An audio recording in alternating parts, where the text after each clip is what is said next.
होतं. 78 सालापासून इथला असणारा हा गुजर परिवार मोठ्या श्रद्धेनं हा सोहळा या ठिकाणी पार पाडत आहे. या ठिकाणी सर्वात मोठे विद्वान असणारे हरिभक्तपरायण गुरुवर्य गोपाळ महाराज नांदेडकर यांनी प्रत्येक वर्षी नित्यनेमाने सगळी कीर्तनं पार पाडायची. दररोज नित्यनेमाने ह्याही वर्षी आले होते बरं का. वय पाहायला गेलं तर किती वर्ष आहे? 85 वर्षाची आहेत. आपल्याला आता डोळ्याला दिसत नाही, पण 85 वर्ष त्यांचं वय आहे. ते वय असून सुद्धा ह्या वर्षी या ठिकाणी उपस्थित होते. आपल्या वारकरी संप्रदायाचं पहिलं वैभव ते असं आहे की दुसऱ्याने अभंग घ्यावा आणि त्यांनी कीर्तन करावं. पहिलं वारकरी संप्रदायाचा वैभव आहे का. त्या नियमाप्रमाणे कुल पाहायला गेलं तर ब्राह्मण कुल आहे आणि वारकरी हे सोपं नाही बरं का. लक्षात ठेवा. वय पाहायला गेलं तर तरणा भाग्यवंत नटे हरी कीर्तनात. वय नसलं तरी 85 असलं तरी कीर्तन म्हटलं की तारुण्यासारखा उत्साह असतो बरं का अंतःकरणाच्या ठिकाणी. त्या निमित्ताने हा मोठं रोप लावलेला आहे. कधी 78 सालाला लावलं, पण इवलेशे रोप द्वारी त्याचा वेलू गेला मोगरा फुलला मोगरा फुलला फुले विचिता बहरू. ती काल्याचं कीर्तन बरं का. आता काल्याच्या कीर्तनाला एवढी मंडळी उभा राहतील असं आपल्याला वाटलं होतं का? मंदिर फुल झालं बरं का. मंदिर फुल झालं. सगळी जागा मंदिरात बसली गेली, सगळं झालं. माझा एक कीर्तनात असा नियम आहे बरं का, जशी माणसं येतील तिथनं 2 तास वाढीत असतो, पण आज स्टॉप आहे. जसं कीर्तन संपत तसं माणसं येतच राहतात, येता येतच. पण हा भव्य दिव्य सोहळा त्या ठिकाणी पार पडतोय. त्यांचे 2 चिरंजीव असणारे, पहिल्या मुलाचं नाव आनंद गुजर आणि दुसरा कृष्णदास.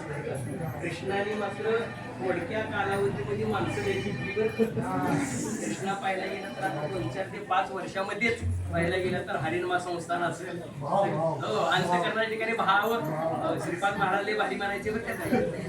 तुझ्याकडे येतो रे भाव पाहून येतो असं म्हणायचे बरं का. आणि कृष्णाचं कायम असतं बरं का.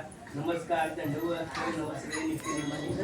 आणि कुठल्याही कार्यक्रमाला वेळेवर उपस्थित. काही म्हणता येत नसलं तरी काय करता येत. काय जण म्हणतात आम्हाला चाल नाही दिली, त्याला काय कीर्तन म्हणते ती आता चाल दिली तरीच कीर्तन ह्या सगळ्या गोष्टी. पण कृष्णाने बऱ्याच वेळा बऱ्याच ठिकाणी त्यांना सहकार्य करणारे आपले बरेच महिला भगिनी मंडळ आहेत. आमचे रेखाताई असतील, मोठेबाई असतील, सगळे हरिणमा संस्थान असेल, भगवान महाराज असतील, सगळे उपस्थित त्या ठिकाणी वासुदेव महाराज आपल्या अशोक चौकातली भगिनी मंडळ सर्वांच्या प्रेमास्तव हा भव्य दिव्य स्वरूपाचा सोहळा या ठिकाणी पार पडतोय. दुसरी गोष्ट, या मंदिरात कधीही खंड नाही बरं का. त्यांचे मामा असतील, मामाच ज्ञानेश्वरी पारायण करतात म्हणून बरोबर महाराज, बरोबर आहे ना. मारुती ते भागवत पारायण करतात, ज्ञानेश्वरी पारायण करतात. खंड नाही, कारण मंदिर उभा करणं पूजा झाली पाहिजे.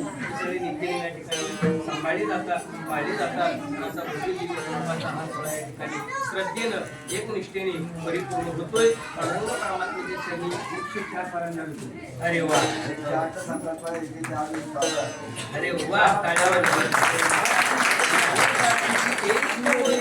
तर जीवनाचा उद्धार होतो. एक तरी ओवी वाचावी ज्ञानेश्वरी, डोळा पहावी ज्ञानेश्वरी वाचली पाहिजे. 104 पारायण पूर्ण झाले, 108 पारायण पूर्ण झाले की मोठा सोहळा काहीतरी करावा. म्हणजे कसं, कुठल्याही गोष्टीचं कार्य केल्यानंतर त्याचं काय असावं, उद्यापन असावं, प्रसाद असावा. त्यांनी 108 कुणालाही वाचता येत नाही. आपल्याला दररोज एक ओळी सुद्धा वाचता येत नाही, पण 108 वेळा ज्ञानोपरायणचे उद्धार आहे.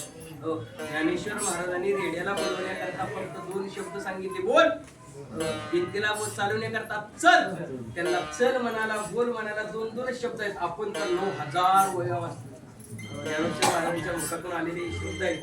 ज्ञानदेव ज्ञानदेव म्हणतात, ज्ञानदेव देतो वासुदेवची होतो आपल्या मदनी मध्ये तो म्हटलेला आहे. ज्ञानदेव ज्ञानसागर, ज्ञानदेव ज्ञानागर, ज्ञानदेव भवशिव प्रत्यक्ष रूपी कैलासी. महाराज म्हणतात ज्ञानेश्वर महाराजांचं जो चिंतन करतो त्याला ज्ञान प्राप्त होतं बरं का. असं ज्ञानेश्वर महाराजांचं वरदान आहे. ज्ञान होय मुडा अशी मूर्खत्या दगडा म्हटलेला आहे. ज्ञानेश्वरी त्याला ज्ञानाची प्राप्ती होते. अशी 104 पारायण पूर्ण झाली. त्यांनाही प्रणाम करायचा. कारण अशी वैष्णव, अशी भक्त साधी नाहीत बरं का, लक्षात ठेवा. त्या नियमाप्रमाणे या मंदिरामध्ये भव्यदेव स्वरूपाचा सोहळा होतोय. असंच अखंडपणे या ठिकाणी हा झरा वाहत राहावा, भक्तीचं प्रेम वाढावं आणि सगळ्यांनी या ठिकाणी सहकार्य करावं. तुम्ही आम्ही खेळी आणि गदारोळी आनंदी या नियमाप्रमाणे ही कीर्तन सेवा आहे. तसं पाहायला गेलं तर कालीची कीर्तन सेवा पुन्हा ठरली बसतात. रात्री कीर्तन होतं पण आनंद महाराजांनी सांगितलं तुम्ही काला करा, देवाचा वाढदिवसही आहे. मी मागे एकदा देवाच्या वाढदिवसाला मी कीर्तन केले, मला हे आठवतंय, मागं केलेलं आहे. पण नियमानुसार हा काला आणि वाढदिवस दोन्ही संयोग मात्र चांगला आहे बरं देवाचा भक्ताचा. म्हणून झालेली सेवा श्री सद्गुरू सोपान काका महाराज देहूकर जगद्गुरु तुकोबराय चंदोबराय विठ्ठल परमात्मा सकल संत मंडळी यांच्या चरणी सेवा समर्पित करून उत्तेलाई माता शंकर परमात्मा पांडुरंग परमात्मा गणपती बाप्पा यांच्या चरणी समर्पित करून शिवरा पूर्णविराम विना मोठ्या प्रेमाने अट्टासानी हाताने टाळी वाजवा आणि जगद्गुरु